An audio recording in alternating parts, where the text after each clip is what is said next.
नमस्कार। जैसे कि 1 महीने से ज़्यादा हो गया हम सब अपने घरों में बंद हैं।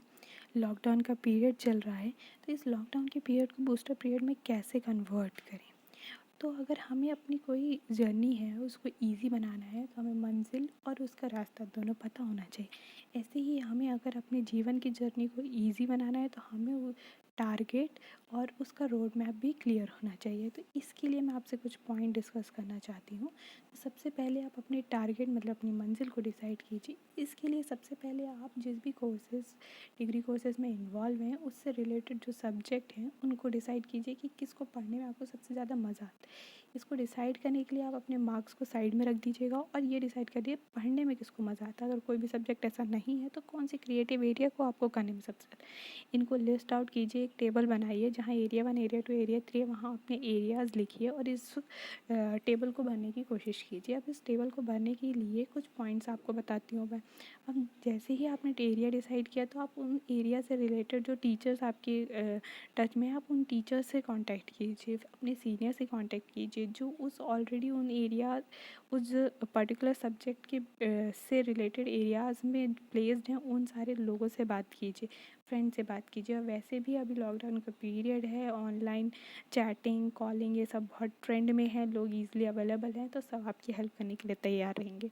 अब आप मैंने ये बता दिया कि इन लोगों से बात कीजिए, बट क्या बात कीजिए इस पे भी मैं आपको कुछ पॉइंट डिस्कस करना चाहती हूँ। तो पहला पॉइंट है हमारा जॉब अपॉर्चुनिटी।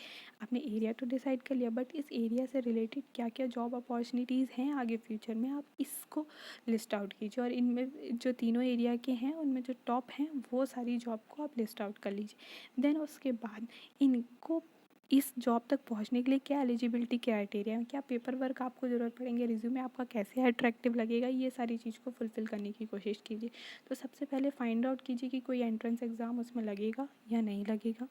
सेकंड चीज़, कौन सी सर्टिफिकेट कोर्सेज़ रिक्वायर्ड हैं या नहीं हैं। लाइक अगर कंप्यूटर कोर्सेज़ में आप कुछ आगे करना चाहते हैं तो आपको कौन सी लैंग्वेज के सर्टिफिकेट कोर्सेज़ एक्स्ट्रा लगेंगे, जैसे .NET जावा वगैरह, या और भी आप जो भी सब्जेक्ट है उसका भी देख लीजिए। और अगर आप कोई अंडर ग्रेजुएट डिग्री में इन्वॉल्व हैं तो कौन सी डिग्री कोर्सेज़ आपको लगेंगे, ये आप डिसाइड कर लीजिए। जैसे ही आपने ये सब चीज़ें कर ली तो आपको आपका टारगेट भी पता होने लगेगा धीरे धीरे, और आपको एलिजिबिलिटी क्राइटेरिया मतलब पेपर वर्क आपका कंप्लीट।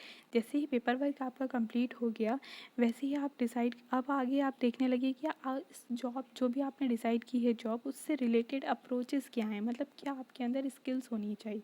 जैसे कि आपने ये डिसाइड किया है कि आपको HR बनना है, तो HR के लिए सबसे मेन स्किल क्या होती है कि आपका कम्युनिकेशन पावर अच्छा होना चाहिए, इन्फ्लुएंसिंग पावर अच्छा होना चाहिए। अगर ये नहीं है आपके अंदर तो आप सर्वाइव नहीं कर सकते। मैनेजर बनना है तो लीडरशिप क्वालिटी होनी चाहिए, टीचर बनना है तो again communication skill, delivering power, ये सारी चीज़ें आपके अंदर होनी चाहिए। सब्जेक्ट के कॉन्सेप्ट क्लियर होने चाहिए।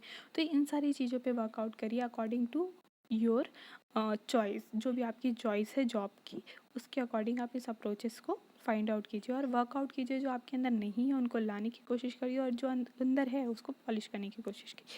देन उसके बाद इन जॉब से रिलेटेड जो रिस्पॉन्सिबिलिटीज़ हैं, लाइक आपने उस जॉब तक पहुंच गए, आपको वो जॉब मिल भी गई, बट उसके सर्वाइवल के लिए आपको वहाँ की स्किल्स पता होनी चाहिए।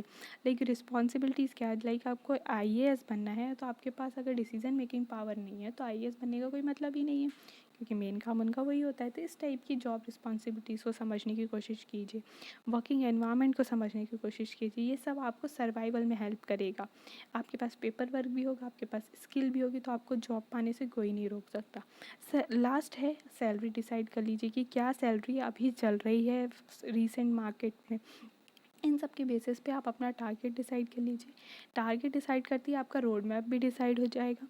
जैसे ही आपको टारगेट मिला, रोड मैप मिला, तो आपकी जर्नी इतनी स्मूथ हो जाएगी। और जैसे ही आफ्टर लॉकडाउन ये दुनिया कम बैक करेगी तो आपको क्लैरिटी दिखेगी कि हाँ भाई मेरे को ये टारगेट है, मेरे को ऐसे अचीव करना है। आप तुरंत बहुत ज़्यादा तीव्र गति के साथ अपने करियर को अचीव करेंगे और आपका स्ट्रगलिंग जो पीरियड है वो बहुत कम हो जाएगा और बहुत जल्दी आप अपने टारगेट को अचीव करेंगे। Thank you for watching.